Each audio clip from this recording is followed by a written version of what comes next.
చూస్ country delight, live better. ఇప్పుడే country delight యాప్ని download చేసుకోండి. డియర్ ఆడియన్స్, నేను మీకు ఒక స్టోరీ చూపించబోతున్నాను. చూపించే ముందు చిన్న ఇంట్రడక్షన్ ఇస్తాను. బీసీసీఐకి ఆంధ్ర క్రికెట్ అసోసియేషన్ 2013లో మేము ఒక గంగిగోవును కొనబోతున్నాము అని ఒక డిపిఆర్ ఇచ్చింది. వావ్, డిపిఆర్ చాలా బాగుంది, కొనండి గంగిగోవుని అని బీసీసీఐ అప్రూవల్ ఇచ్చింది. దాన్ని బేస్ చేసుకుని 2013లో, అంటే దానికి ముందు నుంచే అప్రూవల్ కోసం వెయిటింగ్ చేసిన 2013లో దానికి రాజముద్ర పడింది. సో గంగిగోవుని కొనడానికి ముందుకు వచ్చిన ఏసీఏ అది గంగిగోవుని కొనకుండా ఒక తెల్ల ఏనుగుని కొంది. తెలుసు కదా, గంగిగోవు అయితే పాలు ఇస్తుంది, పాల ద్వారా లాభాలు సంపాదించవచ్చు. కానీ తెల్ల ఏనుగు, వైట్ ఎలిఫెంట్ ఏం చేస్తుంది? దాన్ని మేపడం తప్ప ఏమీ చేయలేం. ఒక అద్భుతమైన అవకాశాన్ని అప్పట్లో ఆంధ్ర క్రికెట్ అసోసియేషన్ సభ్యులు చేసిన అతి పెద్ద బ్లండర్ మిస్టేక్తో గంగిగోవు లాంటి ప్రాజెక్టు తెల్ల ఏనుగుగా మారింది, పెద్ద గుదిబండగా మారింది ఆంధ్ర క్రికెట్ అసోసియేషన్కి. ఇప్పుడు తెల్ల ఏనుగుని మళ్ళీ మేము గంగిగోవులా మారుస్తాము అని చెప్పి ఇప్పుడు ఉన్న పాలకవర్గం చెప్తోంది. అది సాధ్యమా? అసలు ఇంతకీ ఏం జరిగింది? గంగిగోవు అని దేన్ని అన్నారు? అది తెల్ల ఏనుగుగా ఎందుకు మారింది? ఎంత ఖర్చు పెట్టి ఈ తెల్ల ఏనుగుని మేపుతున్నారు? ఇవన్నీ కూడా నేను ఈ స్టోరీలో మీకు చెప్తాను. రండి, చాలా చాలా ఇంట్రెస్టింగ్గా ఉంటుంది. డబ్బుని ఎలా వృధా చేయొచ్చు అని చూపించడానికి బెస్ట్ ఎగ్జాంపుల్ ఈ స్టోరీ. రండి.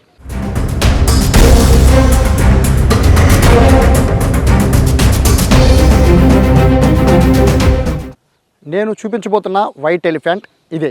ప్రస్తుతం నేనున్నాను మంగళగిరిలో ఉన్న క్రికెట్ స్టేడియం.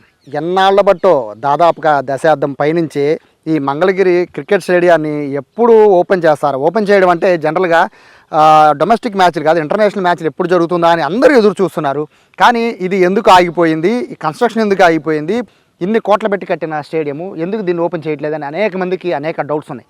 కానీ ఈ డౌట్స్ని క్లారిఫై చేసేవారు ఎవరు ఉంటారు? ఎందుకంటే ఈ రకరకాల కథనాలు ఈ స్టేడియం చుట్టూ కూడా అల్లుకుపోయి ఉన్నాయి. సో దీని మొత్తాన్ని ఇప్పుడు నేను మీకు రివీల్ చేస్తాను. అసలు ఎందుకు ఆగిపోయింది, దీన్ని ఒకవేళ మళ్ళీ తిరిగి ప్రారంభించాలి సాధ్యం అవుతుందా లేదా అనేది నేను మీకు ఇప్పుడు చెప్తాను.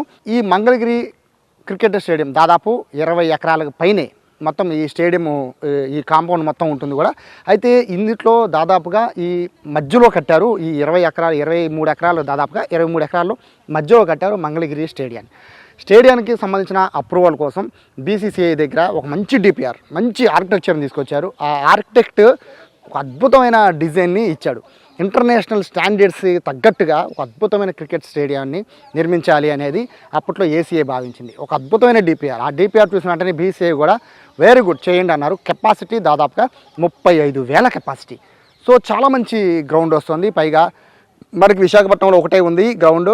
సో దానికి మన ఇంకొక స్టేడియం కావాలి అంటే అది మధ్యలో ఉంటుంది కాబట్టి ఆంధ్రప్రదేశ్కి మంగళగిరిలో కట్టాలని నిర్ణయించుకున్నారు. కానీ అసలు కథ అప్పుడే మొదలైంది. 2013 ఆ టైంలో దీన్ని ప్రారంభించారు. 2013లో ప్రారంభించేటప్పుడు దీని ఎస్టిమేషన్, అంటే అప్రూవల్ తీసుకున్నప్పుడు దీని ఎస్టిమేషన్ 30 కోట్లు. కానీ ఈ 30 కోట్లతో జరగాల్సిన కన్స్ట్రక్షన్ 70 కోట్లకి చేరింది. సరే, 70 కోట్లకి చేరిందంటే అక్కడ తాగింది అవలా. ఆ 70 కోట్ల నుంచి పెంచుకుంటూ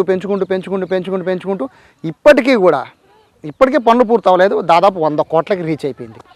సో 2013 నుంచి కూడా ఈ స్టేడియం కడుతూనే ఉన్నారు. కట్టి మధ్యలో ఆపేశారు. ఎందుకు ఆపేశారు అనేది ఎవరికీ తెలియదు. సో ఇప్పుడు ఎందుకు ఆపేశారు అనేది నేను మీకు చెబుతాను. 2013లో ఈ మొత్తం వ్యవహారం కూడా నడిచేటప్పుడు ఇచ్చిన డిపిఆర్, డీటెయిల్డ్ ప్రాజెక్ట్ రిపోర్ట్, అది బీసీసీఐకి ఇచ్చింది ఒకటి. అది ఎలా గ్రౌండ్ నిర్మాణం చేపడుతున్నాము, ఎలా ఉండబోతున్నాయి, గ్యాలరీలు ఎలా ఉండబోతున్నాయి, డగౌట్స్ ఎలా ఉండబోతున్నాయి, అలాగే బాక్సెస్ ఎలా ఉండబోతున్నాయి, డ్రైనేజ్ సిస్టమ్ ఎలా ఉండబోతుంది, అదంతా కూడా క్లియర్ పిక్చర్ బీసీసీఐకి ఇచ్చింది ఒకటి. కానీ బీసీఐకి ఇచ్చాక ఆర్కిటెక్ట్ ఇచ్చిన ఆ అద్భుతమైన స్ట్రక్చర్ని ఇక్కడ నిర్మాణ సంస్థ, అంటే ఎవరైతే కన్స్ట్రక్ట్ చేస్తారో ఆ నిర్మాణ సంస్థకి ఇచ్చిన ఆ డిజైన్ పూర్తిగా మారిపోయింది. ఫైనల్గా ఏం జరిగిందంటే ఇక్కడ మనం చూస్తున్న మొట్టమొదటి మనకి ఇక్కడ ప్రధాన తప్పు, ఏసీఏ చేసిన అతిపెద్ద బ్లండర్ మిస్టేక్ ఇక్కడి నుంచే ప్రారంభమైంది. ఇది మనం చూస్తోంది ఈస్ట్ గ్యాలరీ. సో ఈ గ్యాలరీ ఇక్కడి నుంచి మొదలు పెడితే వీళ్ళు ఏం చేశారు అంటే ఇటువంటి చిన్నవి, అంటే హైట్ తక్కువ ఉన్న ఏవైతే మనం చూస్తున్నామో ఇవన్నీ కూడా ఈస్ట్ వెస్ట్ అనేది హైట్ తక్కువ ఉంటాయి. హైట్ తక్కువ ఉన్నప్పుడు ఏంటంటే కింద ఫుటింగ్ అనేది, అంటే కింద మనం పునాదులు తీస్తుంటాం కదా, పునాదులు ఏం చేస్తారంటే హైట్ తక్కువ ఉన్న వాటిని తక్కువ పునాది వేస్తూ ఉంటారు.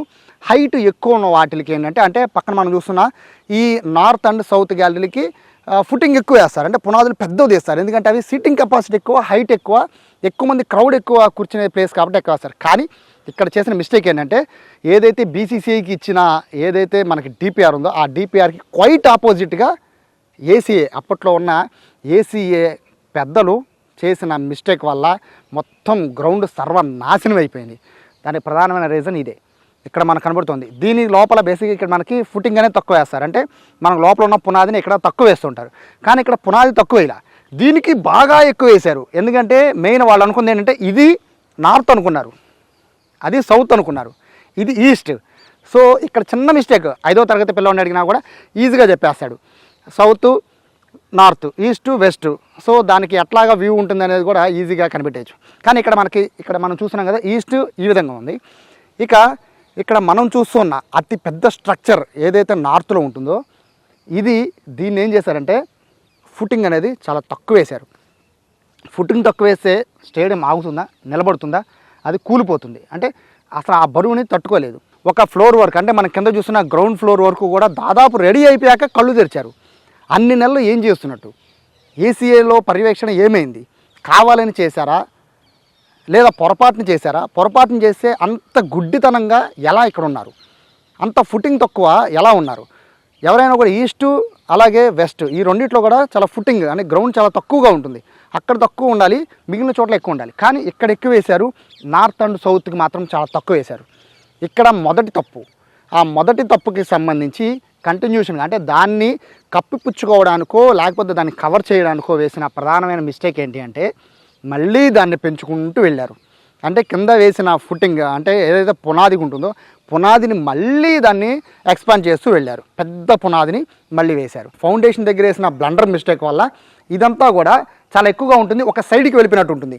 సో దీనికి క్వైట్ ఆపోజిట్ ఉన్న సౌత్ మాత్రం ఒక సైడ్కి వెళ్ళిపోయినట్టు ఉంటుంది. అంటే స్ట్రైట్గా ఏవి ఉండవు. మనం చూసిన 2 గ్యాలరీలు స్ట్రైట్గా ఉండవు. కానీ ఇక్కడ మనం ఇంకోటి గమనించాలి, ఈస్ట్ వెస్ట్ మాత్రం ఎగ్జాక్ట్గా స్ట్రైట్గా ఉంటాయి, కానీ నార్త్ సౌత్ మాత్రం కొంచెం సైడ్కి తిరిగి ఉంటాయి. అలా ఎందుకు కట్టారు అసలు ఎవరికి తెలియదు. దాని ఆన్సర్ అసలు ఎవరికి తెలియదు. కనీసం వ్యూ చూసేటప్పుడు ఎదురుగా ఉండాలి. కానీ ఇక్కడ కూర్చుంటే ఎలా చూడాలంటే క్రికెట్ మ్యాచ్ని సౌత్లో కూర్చున్న వాళ్ళు ఎలా చూడాలి, నార్త్లో కూర్చున్న వాళ్ళు ఎలా చూడాలి, అది చూసే విధానం ఈ కట్టిన కన్స్ట్రక్షన్ ఇదొక బ్లండర్ మిస్టేక్. ఇది మొదటి నుంచి కూడా అంటే ఫౌండేషన్ స్టోన్ వేసేటప్పుడు వేసిన మిస్టేక్ వల్ల ఈ గ్రౌండ్ డైమెన్షన్స్ అనేవి పూర్తిగా కూడా సర్వనాశనం చేసి పడేశారు. ఒకసారి ఇక్కడ నుంచి పిల్లర్స్ చూడండి లైన్గా, ఇన్ని పిల్లర్సా, మొత్తం అంతా పిల్లర్సే. ఇది ఒక అపార్ట్మెంట్ కన్స్ట్రక్షన్ జరుగుతున్న ఫీలింగ్ ఇది చూస్తూ ఉంటుంది, కానీ క్రికెట్ స్టేడియంకి వచ్చిన ఫీలింగ్ అస్సలు ఉండదు. ఎందుకంటే ఇక్కడ ఇన్ని పిల్లర్స్లు భారతదేశంలో కాదు ప్రపంచంలో ఉన్న అన్ని క్రికెట్ స్టేడియాల్లో కల్లే అత్యధిక ఎక్కువ పిల్లర్స్తో నిర్మాణం చేపట్టింది ఈ మంగళగిరి క్రికెట్ స్టేడియంలోనే. అసలు ఇన్ని పిల్లర్స్ ఏ క్రికెట్ స్టేడియంలో కూడా ఉండవు, అసలు దేంట్లో ఉండవు. మెయిన్ పిల్లర్స్ అనేవి ఇదిగోండి ఇప్పుడు మనం చూస్తున్నాం కదా, ఇటువంటి పిల్లర్స్ మెయిన్, ఈ పిల్లర్స్ మాత్రమే మెయిన్. ఇవన్నీ కూడా బేస్మెంట్ నుంచి వచ్చే పిల్లర్స్ కాబట్టి వీటిని పిల్లర్స్గా బేస్ చేసుకుని ఇక్కడ నుంచి కన్స్ట్రక్షన్ అనేది స్టార్ట్ చేస్తారు. కానీ వీళ్ళు చేసిన మిస్టేక్ వల్ల ఇక్కడ చూడండి ఏ విధంగా ఒక్కసారి మనం చూడొచ్చు, మొత్తం అన్నీ కూడా పిల్లర్స్తో నిండిపోయింది. ఈ పైన చూడొచ్చు, ఈ ఫ్లోర్ ఎందుకు కట్టారో ఎవరికి తెలియదు. ఈ ఫస్ట్ ఫ్లోర్ ఉంది కదా, ఈ ఫస్ట్ ఫ్లోర్ చూడండి, ఈ ఫ్లోర్ దేనికి కట్టారు ఎవరికీ తెలియదు. రీజన్ ఏంటి అంటే ఈ ఫ్లోర్ నిర్మాణం ఇదంతా కూడా కార్పొరేట్ బాక్సెస్ అంట. ఇక్కడ మొత్తం పిల్లర్సే అడ్డు ఉంటే కార్పొరేట్ బాక్సులు గట్టి ఏం చేసుకుంటారు? ఇన్ని కార్పొరేట్ బాక్స్ 35 పైగా కార్పొరేట్ బాక్సెస్ ఉన్నాయి. ఈ ఫస్ట్ ఫ్లోర్ మొత్తం కూడా, ఈ మధ్యలో ఉన్న ఫ్లోర్ మొత్తం కూడా కార్పొరేట్ బాక్సెసే అంట. ఎందుకని అన్ని బాక్సెస్ నిర్మాణం చేపట్టారో ఎవరికీ తెలియదు, అసలు దేనికి కట్టారో తెలియదు. వాళ్ళు ఇచ్చిన స్ట్రక్చర్లో అంటే ఏదైతే డిపిఆర్ బీసీకి ఇచ్చారో అందులో అది ఉందో లేదో కూడా తెలియదు. కానీ అత్యుత్సాహం చూపించారు, లేదా వాళ్ళ మిస్టేక్ని కప్పుపుచ్చుకోవడానికి పై ఫ్లోర్ని నిర్మాణం చేపట్టడానికి ఇది వేశారో తెలియదు. కానీ ఇన్ని పిల్లర్స్తో ఇది క్రికెట్ స్టేడియంలో కాకుండా ఒక అపార్ట్మెంట్ లాగా దీన్ని నిర్మించడంతో మొత్తం అందం అంతా పోయింది. అందమే కాదు, ఒక ప్రేక్షకుడు వచ్చి క్రికెట్ని ఎంజాయ్ చేయడం అనేది మంగళగిరి క్రికెట్ స్టేడియంలో ఫస్ట్ ఫ్లోర్లో తప్ప ఇంకెక్కడా కూడా క్రికెట్ని చూడలేడు. చూసిన క్రికెట్ చూసే ఫీలింగే అసలు రాదు. మొదటి తప్పును కవర్ చేసుకోవడానికి తప్పు మీద తప్పు చేస్తూనే ఉన్నారు.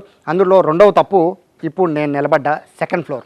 ఇది సౌత్ నార్త్కి సంబంధించిన బ్లాక్స్. అంటే ఇక్కడ మనం చూడొచ్చు, ఇదంతా కూడా మనకి స్ట్రైట్ వ్యూ కోసమని ఈ నిర్మాణం చేపట్టారు. కానీ నేనున్నది సెకండ్ ఫ్లోర్లో.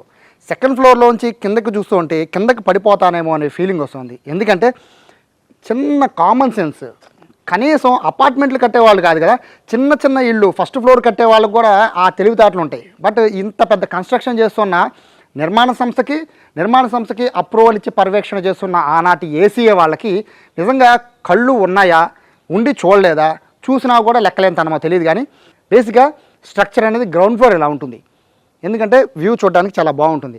సో ఫస్ట్ ఫ్లోరు కొంచెం డౌన్ ఉంటుంది, ఎందుకంటే పైన ఉన్న వాళ్ళు కూడా మన థియేటర్లో చూసే ఎక్స్పీరియన్స్ ఉంటుంది కాబట్టి పైన ఉన్న వాళ్ళు కూడా వ్యూ మొత్తం కనబడడానికి. సెకండ్ ఫ్లోర్ కూడా ఇంతే ఉంటుంది, జస్ట్ ఇంత స్లైడ్గా ఉంటుంది అంతే, ఇక్కడ నుంచి వ్యూ కనబడడం కోసం. కానీ ఇప్పుడు నేను నిలబడ్డ నిర్మాణం ఎలా ఉందో తెలుసా, ఇలా ఉంది. ఇక్కడ నుంచి మ్యాచ్ చూస్తాడా వాడు కింద పడిపోతాడా అని భయం. ఇప్పుడు అలాగే ఉంది. నేను ఈ పైకి వచ్చాక ఒక 2 నిమిషాల దాకా వెయిట్ చేయాల్సి వచ్చింది, ఎందుకంటే ఇక్కడ కిందకు చూస్తుంటే కింద పడిపోతానేమో ఒక ఫీలింగ్ వచ్చేసింది. అసలు కనీసం కూర్చోడానికి కూడా ఇక్కడ ఒక భయం వేస్తున్న పరిస్థితి. ఇంత కన్స్ట్రక్షన్ ఈ విధంగా కట్టేటప్పుడు నిద్రపోతున్నారా?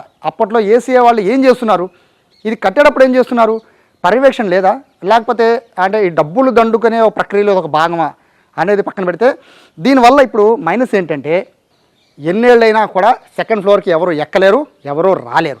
పోనీ దీన్ని పడగొడదామా అంటే, దీన్ని పడగొట్టాలంటే కింద ఫ్లోర్ అంతా కూడా ఎంత దారుణంగా కింద ఫ్లోర్ ఉందంటే ఎక్కడికక్కడ మొత్తం అన్నీ చూడండి, ఎక్కడ మొత్తం పిల్లర్సే, దీని నిండా పిల్లర్సే, కింద మొత్తం పిల్లర్స్. ఎవరు చూస్తారు? ఎవరు దీన్ని క్రికెట్ చూసి ఇక్కడి నుంచి ఆస్వాదించడానికి ఎవరు వస్తారు? ఇటువంటి దిక్కుమాలిన కన్స్ట్రక్షన్ అనేది మనం మొదటి నుంచి చెప్పుకున్నట్టుగా భారతదేశంలో లేదేమో. రేపొద్దున ఎవరు క్రికెట్ స్టేడియం కట్టాలన్నా ఎలా కట్టకూడదు అని best example Mangalagiri cricket stadium అనే చెప్పచ్చు. ఇది రెండో తప్పు.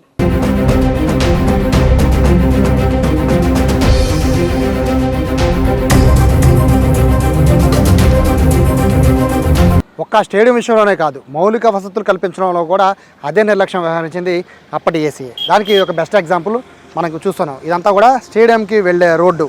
ఈ రోడ్డు చూడొచ్చు, ఇన్నేళ్ళు అవుతుంది. దాదాపుగా స్టేడియం నిర్మాణం చేపట్టి 13 ఏళ్ళు గడుస్తుంది. 13 ఏళ్ళు అవుతున్నా కూడా, అంటే నిర్మాణం చేపట్టి దగ్గర నుంచి ఇప్పుడు నిర్మాణ సమయంలో అంటే పోనీ వెహికల్స్ ఎక్కువ వెళ్తాయి కాబట్టి రోడ్డు వేయలేదు అనుకోవచ్చు.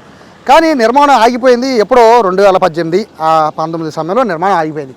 అప్పటి నుంచి ఇప్పటి వరకు కూడా కనీసం రోడ్డు వేయలేకపోయారు. ఇక్కడికి రావడానికి కనీసం రంజీ మ్యాచ్లు నిర్వహించాలన్నా కూడా మినిమము ఇండియా ఏ ప్లేయర్లు ఇక్కడికి వస్తారు వాళ్ళకు కూడా, లేదా ప్రేక్షకులు రావాలి, ఇదే దుమ్ములో కొట్టుకుంటూ వాళ్ళు రావాల్సిన పరిస్థితి.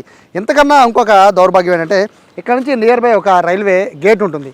దాదాపుగా ఎవరైనా ప్లేయర్ రావాలంటే ఈ రైల్వే గేట్లో ఇక్కడ హోల్డ్ అయిపోవాల్సిన పరిస్థితి. దాదాపుగా ఒక 15 నిమిషాల నుంచి 20 నిమిషాల పాటు ఇక్కడ రైల్వే గేట్ దగ్గర హోల్డ్ అయిపోయి రావాలి. జనాలు రావాలంటే ఎలా రావాలి? మరి ఇవన్నీ వేయకుండా, మౌలిక వసతులు ఏమీ లేకుండా, దీంతోపాటు స్టేడియం చుట్టూ కూడా ఒక పెద్ద రోడ్డుని వేశారు. అది కిలోమీటర్ పొడవు ఉంటుంది రౌండ్గా. అది స్టేడియం కన్నా ఎత్తుగా వేశారు. అది దేనికి వేశారో ఎవరికి తెలియదు. అంత ఎత్తైన రోడ్డు దేనికి వేశారు? స్టేడియం ఉంది కింద, అంటే మన పిచ్ ఉండేది కింద. పిచ్ కన్నా దాదాపుగా ఒక 4 అడుగుల ఎత్తులో చుట్టుపక్కల రోడ్డు ఉంటుంది. అంటే వర్షం పడితే ఆ నీళ్ళన్నీ కూడా గ్రౌండ్లోకి వెళ్ళిపోయే పరిస్థితి ఉంటుంది. ఇంత మౌలిక వసతుల విషయంలో కూడా ఇంత నిర్లక్ష్యంగా వహించారు. సో దీనికి ఆన్సర్ చెప్పడానికి కూడా ప్రస్తుతానికి అయితే ఎవరూ లేరు. అంటే ఇంత దారుణంగా ఈ వ్యవస్థ అంతా కూడా నడుస్తున్నా కూడా దీన్ని పట్టించుకునే నాదు లేకపోవడం వల్లే ఈ దుస్థితి మంగళగిరి స్టేడియానికి పట్టింది.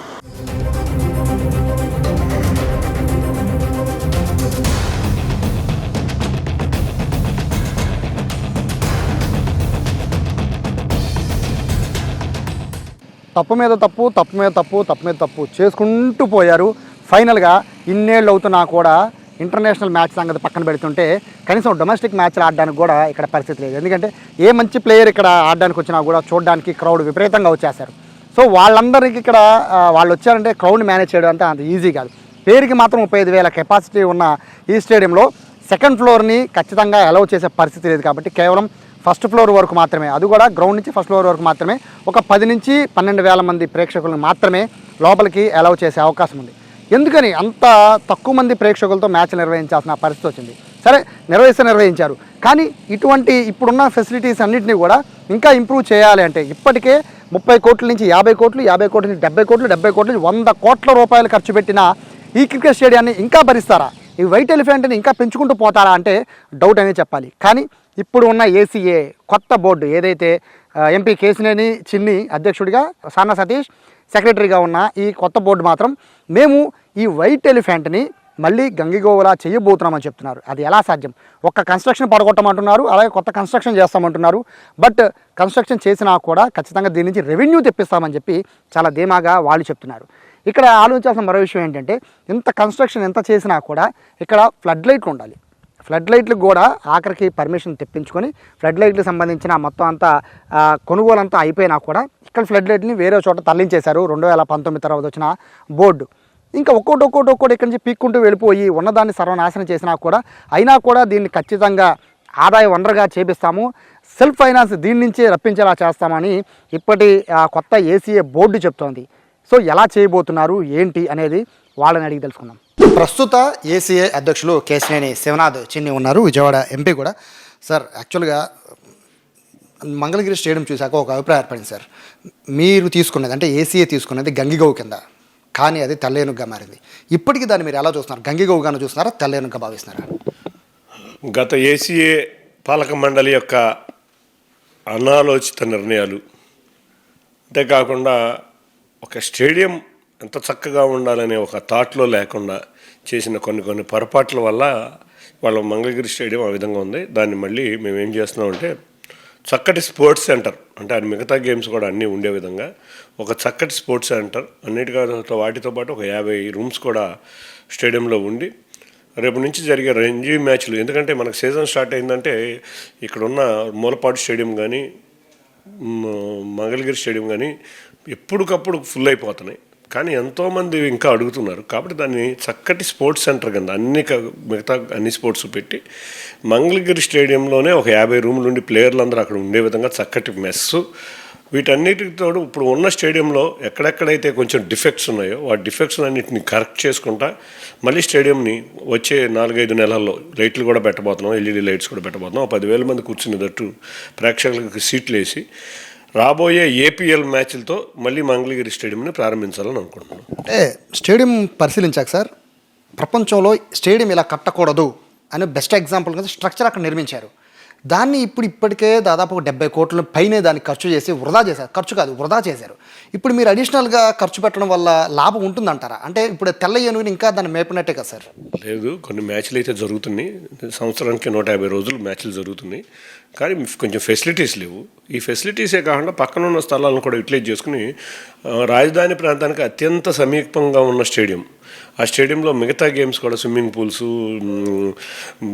టేబుల్ టెన్నిస్లు, ఇండోర్ గేమ్సే కాకుండా మనం చూస్తే బాస్కెట్బాల్, వాలీబాల్, హాకీ ఇటువంటి గేమ్స్ కూడా చుట్టూ చేసి ఒక మంచి స్పోర్ట్స్ సెంటర్ రెడీ చేస్తే రేపు రాబోయే కాలంలో అమరావతి రాజధానిగా వచ్చే సమయంలో అక్కడ మంచి క్రీడా ఫెసిలిటీ ఉన్న స్టేడియంగా పాటు ఈ స్టేడియంను కూడా రెక్టిఫై చేయటం వల్ల సుమారు మంచి, అంటే ఒక ఇంటర్నేషనల్ స్టేడియం కింద అయితే తీసుకురాలేము, కానీ తప్పకుండా ఒక మంచి స్టేడియం కింద అయితే తీసుకురావచ్చు. యాక్చువల్గా ఒక రంజీ ప్లేయర్ రావాలన్నా కూడా, రంజీ ప్లేయర్ ఎందుకు మీరు వెళ్ళాలన్నా కూడా అక్కడ ఒక మినిమం రోడ్డు ఫెసిలిటీ లేదు సార్. ఇంకొకటి అక్కడ పెద్ద రైల్వే గేట్ ఉంది, కనీసం 15 నుంచి 20 నిమిషాలు హోల్డ్ అయిపోయే పరిస్థితి. ఇన్ని అడ్డంకులు దాటుకొని ఆ స్టేడియంకి వెళ్ళి ఆ రంజీ మ్యాచ్నో డొమెస్టిక్ మ్యాచ్నో చూడాలి అంటే ఒక సాధారణ ప్రేక్షకుడు, క్రికెట్ అభిమాని కూడా ఇంట్రెస్ట్ చూపించే పరిస్థితి లేదు కదా. అటువంటి మౌలిక వసతులపైన ఏమైనా ఫోకస్ పెట్టారా? ఆ మౌలిక వసతుల మీద ముందుగా మీకు ఫోకస్ పెట్టాము, అది లేకుండా మనం ప్రేక్షకులను తీసుకురాలేము. కాబట్టి ఆల్రెడీ అక్కడ రైల్వే ఓవర్ బ్రిడ్జ్ లోకేష్ గారు పంసాన్ గారితో మాట్లాడి రైల్వే ఓవర్ బ్రిడ్జ్ దగ్గర దాదాపు శాంక్షన్ అయింది. అన్నిటికన్నా ముఖ్యంగా సీడ్ యాక్సిస్ రోడ్డు కూడా చివరి దాకా రాబోతుంది. వెస్టర్న్ బైపాస్ ఓపెన్ అవబోతుంది.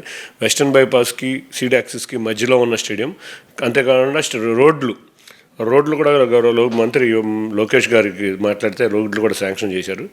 టోటల్ మేము స్టేడియం రెడీ చేసే సమయానికి ఇన్ఫ్రాస్ట్రక్చర్ కూడా రెడీ అవుతుంది. ఇన్ఫ్రాస్ట్రక్చర్లో ఆర్ఓబి రావడం లేట్ అవుతుందేమో, కానీ వెస్టర్న్ బైపాస్ అయితే ఓపెన్ అయిపోతుంది, సీడ్ యాక్సిస్ రోడ్ ఓపెన్ అయిపోతుంది. స్టేడియంకి వెళ్ళే రోడ్డును కూడా మా నిధులతో కొంత ప్రభుత్వం నిధులతో ప్రాగు చేయడానికి మేమైతే రెడీగా ఉన్నాం.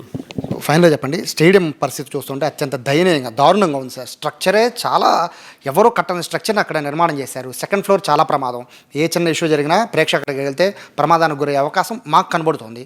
సో దానికి సంబంధించి ఎటువంటి చర్యలు చేపట్టబోతున్నారు? సెకండ్ ఫ్లోర్ మొత్తం మూసేయబోతున్నాం, ఎవరు పైకి వెళ్లకుండా టోటల్గా కంట్రోల్ చేసి మూసేయబోతున్నాం కంప్లీట్గా.